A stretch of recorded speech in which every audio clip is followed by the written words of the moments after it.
Yan! Gusto mo makita? Parang ang dami! Hanggang ilalim, Wow! hanggang ilalim More yan. blessing talaga. Okay. Hanggang ilalim. Hirap yan.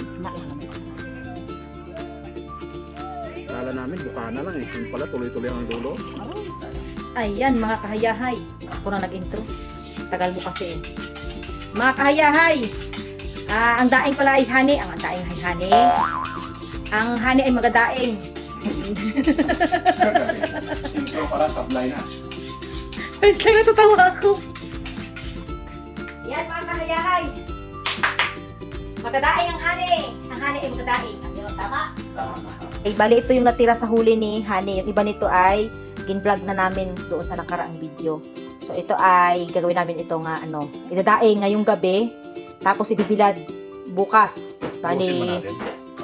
Bali ibababad ito sa katamtamang asin tapos ibibilad bukas. Mas masarap to kapag ibinabad, di ba? Siyempre, basta nakababad. Ilagay natin dito ako na marami. Yan, marami talaga yan. Tapos magkatabi tayo ng pangulam bukas. Ay, may mga din pala. May mga malalaki. Nakatago pala sa ilalim itong mga malalaki. At may yun? May basuka. Hello mga kayanyan. Nandito na po ako. Nagliligalig. Hindi magpalapag. Ano na namin ito baby for sale. Sino kung gustong bumili, bibili namin siya niyan. Buy one, take one. Buy one, take nyo ng tatay.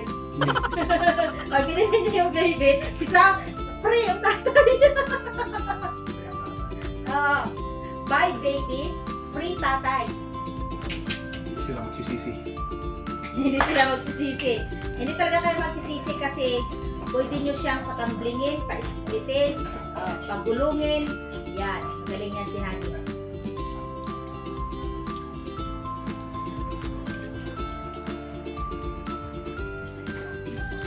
Ito na yung daing natin. Ayan, medyo madilim ah.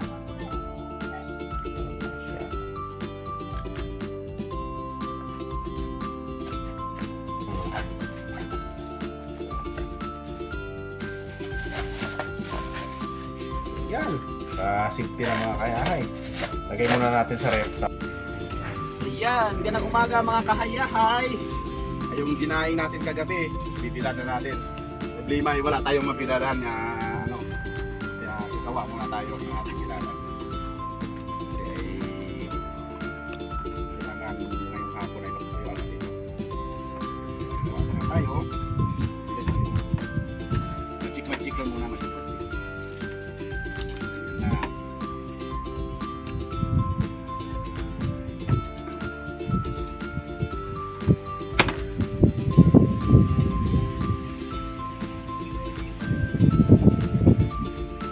Pinipitin na natin mga kaya. Dito mamaya ay sumangin yan dito. Kaya dito na natin. Hindi na tayo lalayo. Pinipilan. Pawala tayo ng biladan natin.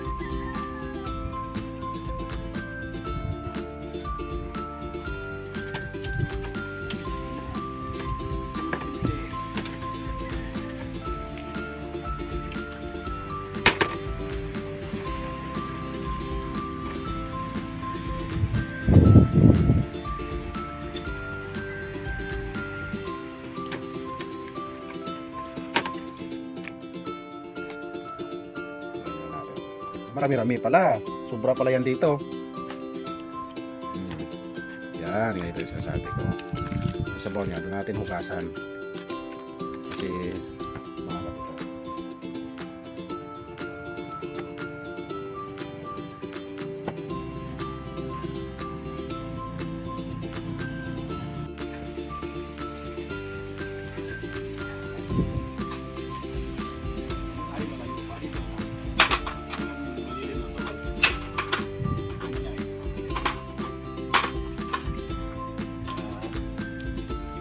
Dito lang yan.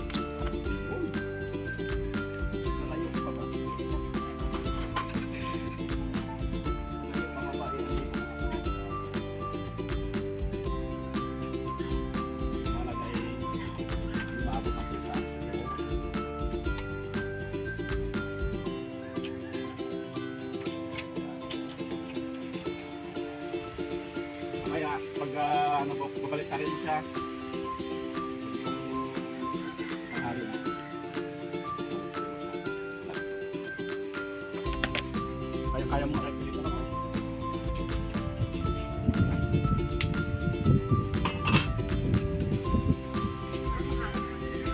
Wala pa eh. Mga tanghali dito kami pagpapos yung mga ginagawa ko.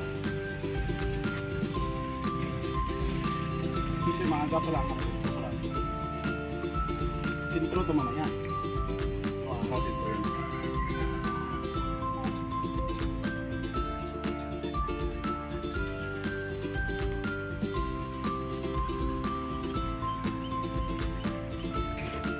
Yan, dito lang yung ladder.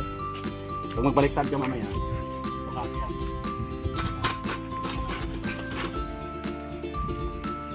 Eh mga kahayahay, umpisahan na natin manghuli ng isda. Bago pa tayo maabutan ng may-ari. Sino may-ari dito? Ay, ako rin palang may-ari. So, manghuli tayo ng isda. Lagyan natin dito. So, daing mga kahayahay. Bale itong isda na ito yung huli pa nila Honey Loves doon sa Fishing Brother. So, ang ilan sa mga dito ay na-vlog ko na sa mga doon sa nakaraang kong videos, yung ginawa kong sinigang sa batuan at inihaw. So yung iba, para makatipid kami at meron kaming stock na pang-ulam, nagdaing si Honey Loves. So kukuha tayo ngayon ng panghapunan, piprituhin natin. Tapos, pwede rin papakin. Ang magapapak nito si Gel. Yung may hawak ng camera. Ano Gel, nagpapak ka daw ng hilaw na isda. Pili tayo mga kahayahay ng medyo tuyo kasi kanina lang kasi ito nilagay dito. Kaya yung iba hindi pa gaano tuyo mga kahayahay. So, isa, dalawa, tatlo. Tama na siguro to para mahirap pag maubos agad. Dahil yung iba dyan, panghalo pa namin sa mga gulay at sa ginataan. Tama na ito mga kahayahay, tatlo. So, magparikit na tayo ng ating uling. Mayroon ako dito mga kahayahay. O, natin kamatis. So, mura ang kamatis sa amin ngayon. Season ng kamatis. Kaya nagpabili ako kay Honey Loves ng medyo madami, siguro mga 2 kilo. Kasi nga ay sinasamantala namin yung season ng kamatis. Pag lumagpas ang season ng kamatis, mahal na ito. Dati binibili namin ang kamatis, isang piraso ay mga ganito siguro mga 3 o 5 piso. At mayroon akong talong, mga kahayahay. Season din ng talong doon sa kapitbahay. So marami silang aning talong.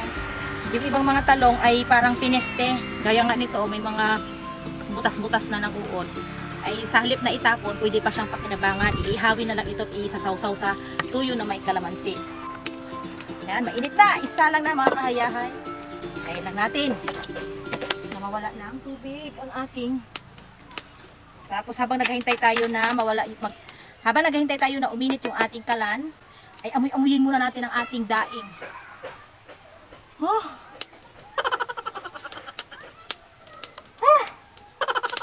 Parang amoy ano mga kahayahay, alam niyo na. Ha? Parang amoy ano. Pero masarap siya. Ha? Kaya minsan hindi lahat ng mabaho masama. Mayroong mabaho na masarap. Nakakagutom yung kanyang amoy. Sariwang-sariwa na daing. Homemade daing. Made with love by honey. Alam mo? Siya na yung nangisda. Siya na yung nagdaing. Siya din yung nagbilad nito kaninang umaga. Tapos ako, tagaluto lang at tagakain. So very simple lang ang ating recipe for this afternoon and this evening sa aming dinner. Hindi tayo ng mantika. Ganyan. And ito. Medyo hapon ang aming vlog mga kahayahay. Gawa nga ng, syempre hinintay pa namin matuyo yung aming daing. So habang kapainit tayo ng mantika mga kahayahay, tayo natin maghiwa ng ating tomato. Ugasan muna natin ang ating kamatis mga kahayahay. Gusto ko maraming kamatis talaga. Tawagin mo si kuya mo, Gabriel. Tawagin mo muna si Gabriel. Yun. So, piliin ko yung medyo luto mga kahayahay. Medyo maasim-asim kasi itong mga medyo manibal. Alanganin ang pagkaluto. Maasim. Nasa natin kutsilyo. Ano? Wala pa tayong kutsilyo. Tingnan natin kung mainit na ito. Hindi pa siya mainit. Kulang pa. Kailangan natin pay-pay-pay pa yan. Baka kapilirin ka na. Lagyan mo kamo yan, tinalis. Yun. Okay na. Mahirap pag malakas ang uling. Masusunog ang ating daing. Ano ito? Maganda siguro ito pusunin. Okay na. Ayan, mga kayahay. Medyo ang ating weather for today. Ayan. Galing na naman ang aming tagaluto. Kain lang kayo. Kain lang kami. Hindi pa nga ganong maano o mainit. Hindi okay na. Okay lang yan. Sunog yung pagbigla ng masa. Gab! Brel! Ba, yung aking runner. Gabriel! Itago agad eh. Ano sa kusina? Parang gila. Mahirap magtawag na nagabigibingihan. Bok! Kabo. Nang Bok? Halika muna dito. Yung kulay brown baga na parang nilabas ko na yun yung lagayan ng kuwan. Lagayan natin ng basta lagay na yung alam mo na yung kung anong ilalagay. Luto na yung sinaing mo? Yan, yung kulay brown baga na Ito na siguro yun. Dito lang natin ilagay. Kunti lang konti lang itong yung prito ko. Mahirap baka maubos. Ha? Paano masabing panis yung bahaw? Palagay mo lang yung panis, pero hindi pa yung panis. Sayang ang kanin. Madali mapanis ang pagkain ngayon kasi mainit ang panahon. Nagkakita ko pati dun sa ilalim ng bahaw doon ay meron naglalabas sa silid. Anong gusto nyo sa crispy o yung... Gusto ko sa daing, ayoko ng sobrang crispy. Gusto ko yung medyo may malambot na. Okay, sa akin na malambot. Yung sabaw natin, dito natin mamaya. Kahit yung lagay mo sa may kandi kasi wala na maliit doon. Kasi nito nyo rin sa may gasol. Ay, ito pala, Gab! Ito, mahahamugan. Mo doon sa may... Di baling mahamugan ako, wag lang yung daing. Ako po. Hindi, dyan lang yan. Nagalaw ang camera mo din. Nung kuha ka lang ng lagayan doon, yung parang... Kuha ka lang ng pwedeng lagayan ng daing. Hindi pwedeng mahamugan yung daing natin. Yung parang basket doon na nakasabi. Mahalin natin yan kasi yan ang magaligtas ng ating pang-ulam-ulam sa pang-araw-araw na buhay. Ano yan? Tinek? Aray. Nakako ka na. Saan? Dulo lang. Kinabahan naman ako. Napako daw si Gabriel. Yung pala yung pako, dumikit lang dun sa kanyang ingron, sa kanyang kalyo. Paano ba ko natama na para sa pinakilatan sa dugo? Kasi na nangyari ay, di. Tawagan. Bakal na yun. Oo, tatawagan ko na bukas si Peter. Sige na. Sa amin panahon, Gab, noong unang panahon, ako napako na lahat na. Buhay pa rin. Ang mga bata ay mga mahihirap na kay nila lang. Sa amin noon sugatan na ako, nakapako na. Ulan na lang, ipako sa cross. Buhay pa rin.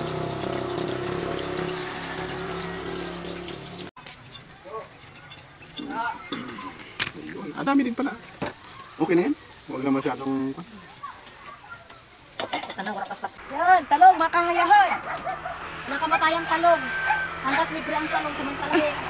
Ang laki ng talong, Sabi sa gilid na rin. Nakita mo to, honey, Laki ng talong. Buti pa yung talong, malaki. Haba. Mahaba na ang inom natin. Inawit pa isang ton na. Ako lang naman ang mahilig sa talong. Kain ako dyan. Gusto mo ay kamatis na kaiwalay, no?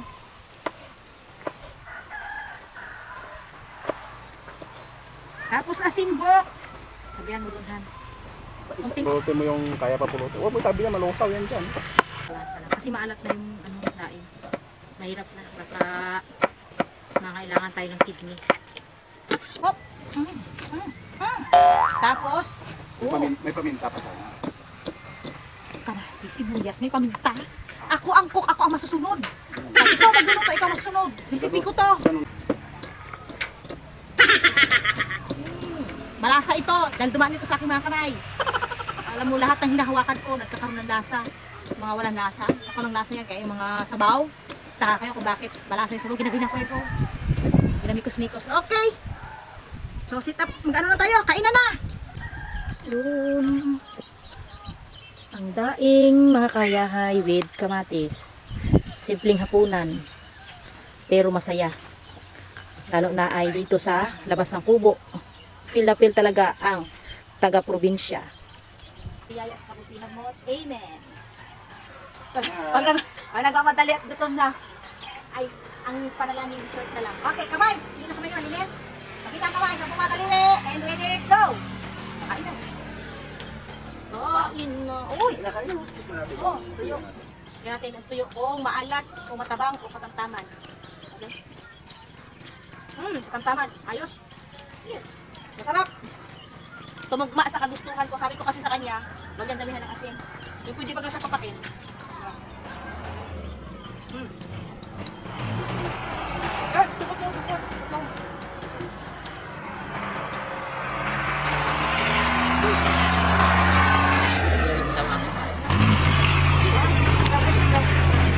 Itong na nga eh, paano silaw yan? Amoy. Tunaw? Amoy ko. Hindi nga mo lang naamoy mo.